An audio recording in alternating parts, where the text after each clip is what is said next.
Diolch.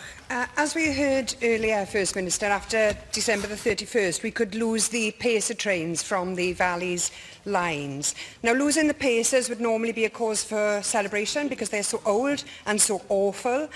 But because of the lacking of planning from yourselves, we face an unprecedented reduction in rail services overnight. Earlier on, you blamed private companies, yet you were warned about this 6 years ago, and the report from 2013 called on the Welsh Government, not on private companies, but on yourselves, to develop and publish a rolling stock strategy as a matter of urgency. That recommendation was not acted upon, and angry passengers, including myself, will want to know why.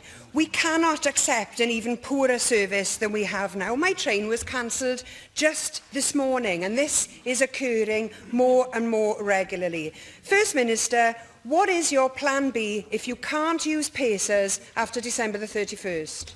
Well, as I explained in my earlier answer, Llywydd, we want to lose the pacer trains from the network and would have been able to have done that had the companies who had contracted to supply new rolling stock to the Welsh network had delivered on the promises that they make. That is not a failure of the Welsh Government. Those orders had been placed, those plans had been made, but the companies, having contracted to deliver the rolling stock, have now failed to do that.